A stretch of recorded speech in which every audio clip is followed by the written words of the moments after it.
successful ang pagiging pagpalit ng ating Pangulo. Kaya 80% na maging handa na si President VP Sara Duterte sa kanyang maagang pagpapalit sa ating Pangulo o kaguluhan. Ang nangyayari ay kaguluhan sa Malacanang. Lagot na. Sa palasyo. Ito na yung karma. Kaya babagsakan na ang mga nasa palasyo. May bababa at bababa sa palasyo. Magkakagulo, masusunod or magkakaroon ng kaguluhan sa palasyo. Ito po ang binabasahan ni Bertudes. Yung video na to kay Bertudes po ito. Bertudes Third Eye.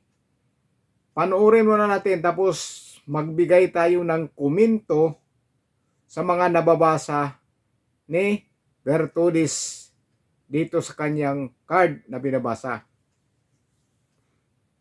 Panoorin muna natin. Sabi ng tao, on card, this is the card. Ayan po ang mangyayari, babagsak na ang Pilipinas, babagsak na rin ang ekonomiya, lahat. Very negative, very bad. Kasi yung nasa palasyo, kung makikita nyo to, babagsak na ang palasyo, babagsak na rin tao, maghiwa-hiwalay. So, I mean to say, maaari 50-50 na talaga mapapalitan ng ating Pangulo na si President Bongbong Marcos dahil din sa kaguluhan at involved din dyan sa palasyo. At may mapapabagsak at babagsak. Maaaring hindi yan inaasahan at ang nakatakdang tadhana lamang makakapag sabi niyan dahil ang tadhana at ang panahon ang pinakamahirap kalaban. Kaya sa mga tao na nagdarasal or prayer warrior, tuloy-tuloy nyo lang yan, mga warrior prayer, tayo ay magdasal palagi. Kasama nyo ako sa nananalangin palagi na maiaayos natin ang kalagayan ng ating bansang Pilipinas, pati ang currency ng ating mga pera at or peso doon sa mga nagaganap ngayon, no? Kaguluhan. Ang nangyayari ay kaguluhan sa Malacanang. Lagot na. Sa palasyo. Ito na yung karma. Kaya babagsakan na ang mga nasa palasyo. Alright? Naninong nila yung karma. Ayaw makinig dyan, bahala kayong manginig. At the end, doon din ang punta niyan. No? May bababa at bababa sa palasyo. Magkakagulo, masusunod or magkakaroon ng kaguluhan sa palasyo. Maaaring masunog or maaaring tamaan ng anumang kaguluhan o himagsikan ng mga taong bayan o kaguluhan. Maraming magaganap na issue o mababalita tungkol dyan sa palasyo. Kaya tandaan niyo yan.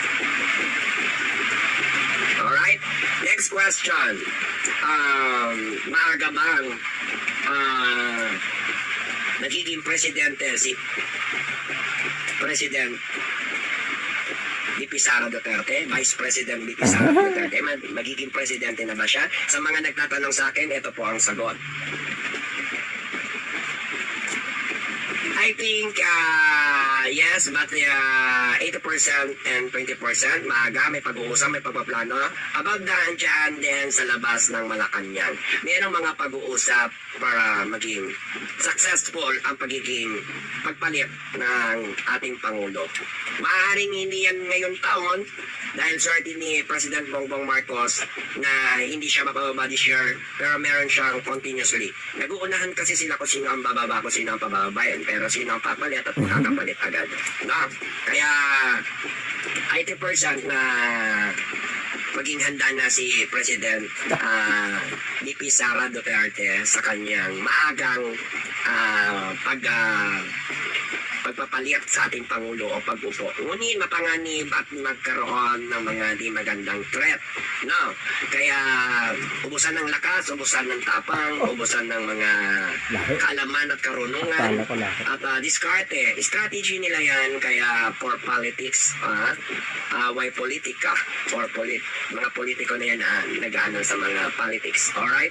Kaya meron pa nga pag-uusap para sa susunod na presidente. Alright? The next card, may mga nagtatanong na makukulong ba ang mga may mahuhuli bang isda at makukulong ba ang mga nasisisi o nalalaman na mananagot sa katiwalian o involved yan sa mga nangyayari about sa mga malalaking halaga, flood control or else na mga pagkamal ng mga kabal ng pera ng bayan. So tingnan natin kung may makukulong ba, may mananagot ba? Knight of Sword. Medyo mahirapan 50-50 kasi lumalaban sila, no? Sa mga naguguluhanan, sa mga nagsasabi sa akin kung may makukulong ba. Actually, may makukulong pero maliliit, pero lumalaban ang mga malalaki. Kaya mahihirapan makahuli ng malaking isda kung hindi makikipagtulungan o kompres ang taong bayan at ang kapangyarihan ng mamamayang Pilipino na magkaisa. No? Kasi mabilis ang mga pangyayari at paglaban-laban nila, magkakaroon ng mga ganyan, maaaring may managot, ngunit hindi sapat yun at hindi ikatutuwa ng iba ang mangyayari sa mga mananagot at makukulong. No? Dahil napakabilis ng mga pangyayari. Parang lalaban muna.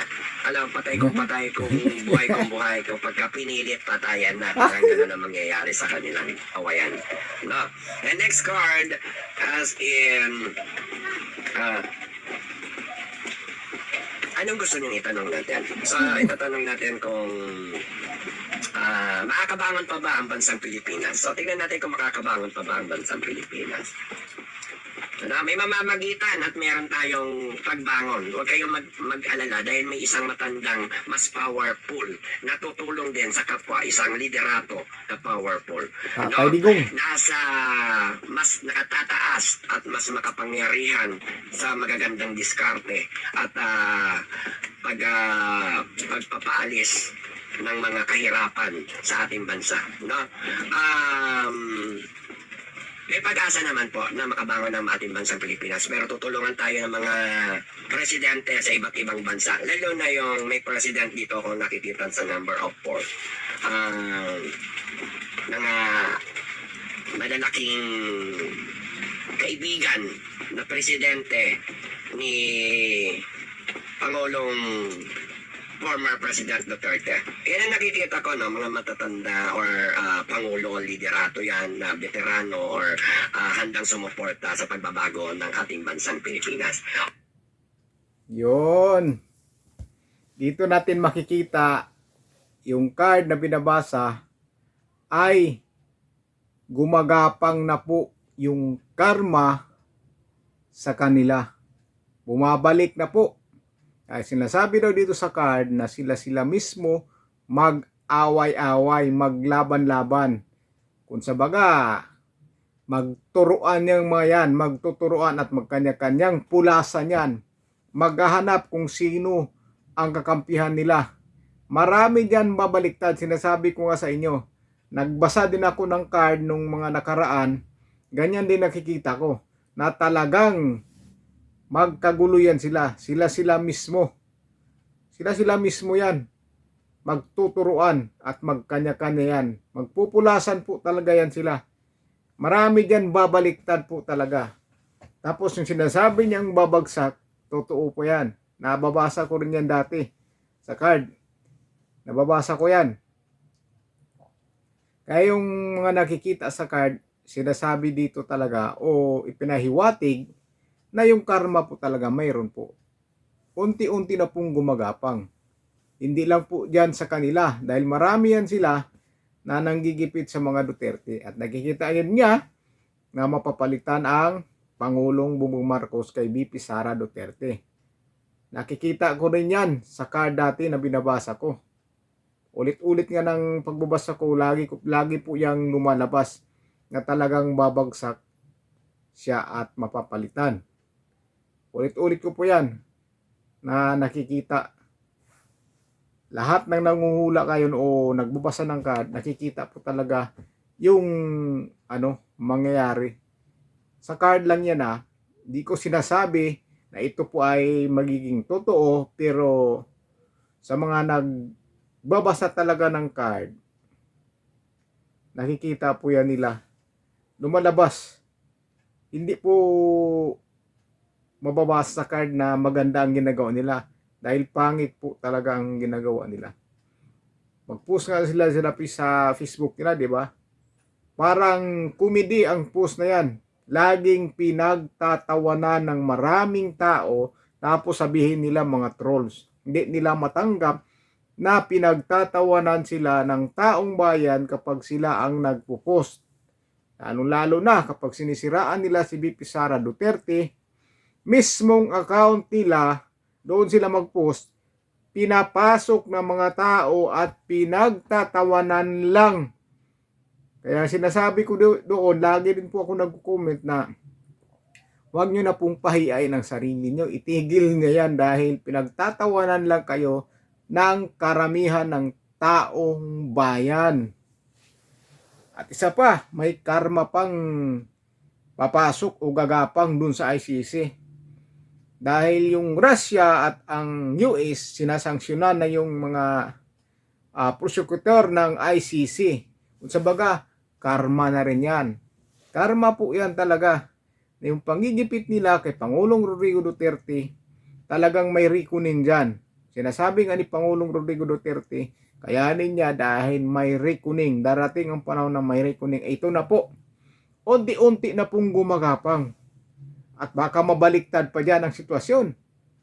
Yung mga prosecutor pa ang makukulong at paipapakulong talaga ng Russia. Hindi sila pwede magpagala-gala dahil pag nakita siguro sila ng Russia o magkapuo, baka bigla silang maligaw doon. Huhuliin sila. Yari sila talaga, di ba? Yan yung karma. Tapos dito naman sa Pinas, sinasabi doon sa card na magkakagulo yung administrasyon. Sila mismo dyan magbabangayan at magkanya-kanya pong pulasan. Sabaga, mabubuwag po sila. Mababasag ang kanilang grupo. So ngayon, dito na papasok si VP Sara Duterte. Itutulak na ng taong bayan si VP Sara Duterte para pumalit. Nakikita ko rin yan sa card noon. Ganda po ang magkuminto kasi yung magbabasa tayo hindi natin kumintuhan ng maayos. Pero pag yung nanonood tayo at nakikinig tayo sa sinasabi sa nagbabasa ng card, lalo itong mga magagaling na magbabasa, maintindihan natin at maipaliwanag natin at pwede tayo magkomento kung ano man ang pagkaintindi natin sa mga sinasabi nila. Yung kay Bertodes, halos pare-parehas lang din, may talagang babagsak, mapapalitan ni VP Sara Duterte. Hindi ba siguro ngayong taon, may 3 taon pa kasi, malay mo, sa 1 taon na lang o 2 taon na lang niya, o mas malapit na 2028, saka mapalitan dahil magbabaliktaran na nga ho yan yung mga kalyado nila. Magbabaliktaran na po yan, marapit na pong 2028. Pag 1 taon na lang, malapit na 2027, dyan na po, magpupulasan ang lahat. May matira dyan, iilan na lang ang matitira dyan. Iilan na lang at yun ang mga pinagtatawanan ng taong bayan. Pag si VP Sara Duterte ang upo, sigurado po babangon ang Pilipinas. Babangon po. So yung mga naninira dyan, hanggang paninira lang po talaga yan. Hanggang paninira yan. Gusto lang nila talaga maalis si VP Sara Duterte na hindi makakatakbo sa 2028 presidential election. Pero ang tadhana, hindi po nila mapipigilan. Hindi po talaga nila mapipigilan. Dahil tadhana yan, kung talagang magiging Pangulo si VP Sara Duterte, kahit magsama-sama sila dyan, hindi nila mapabagsak si VP Sara Duterte at ang mga Duterte. Kung akala nila ngayon nananalo na sila, tumatawa sila, pero ngayon nakikita nyo, unti-unti na po silang hindi makakatulog dahil yung karma unti-unti nang pumapasok sa pamamahay nila o sa grupo nila. Ganun po ang nababasa doon sa card. Kaya dapat mag-isip-isip na sila. Kaya yung nabasa ng card, maganda po talaga. Maganda. Maganda yung nababasa ng card ni Trudis. Kaya kayo po, pwede rin kayo mag-comment dyan. I-comment nyo po kung ano po masasabi nyo dito. Naniniwala po ba kayo o hindi? Pero para sa akin, 80% po talaga. 80% na mabubuwag administrasyon at mabababa ang Pangulo at mapalitan ni VP Sara Duterte. Saan ka makakita ng ganyan? Isang vice presidente binabanatan, binabatikos, kaliwat kanan kung sino-sino diyan sa social media kahit pinagtawanan na ng taong bayan hala banat. Ito namang mga mystery media, ulit-ulit nilang ipupush yan kapag kasiraan ni BP Sara Duterte. Oh, alam niyo yan, di ba? Paulit-ulit na yan. Pero hindi naniniwala ang taong bayan. Pinagtatawanan lang po talaga sila dahil hindi na sila pinapaniwalaan. Hindi na po talaga pinapaniwalaan. Lalo na nga si Claire Castro pag nagsalita, pinagtatawanan na lang lagi. Pinagtatawanan na lang. Di ba? Pinagtatawanan na lang. Nagiging comedy o nagiging joker na lang yung mga post nila. Dahil akala mo, comedy na palabas dahil pag tiningnan mo, puro tawa. Napakarami. 80% yung tawa. Yung mga nag-like doon, mga pumapabor, ilang piraso lang. Ilang piraso lang po talaga. Sa 80% yung tumatawa o 90%. O mga kabayan, yun po yung komento natin tungkol dyan. Mapababa daw ang Pangulo ayon do sa card, sabi nabasa ni Third Eye Bertudis Third Eye. Kahit noon na binabasa ko rin yung card, ganoon din po ang ginalabas po. Ulit-ulit po yan na si BP Sara Duterte ay makakaupo po talaga sa trono. So ilan po, ingat po kayo at i-komento nyo po sa baba kung ano po ang masasabi nyo dito sa nababasa sa card.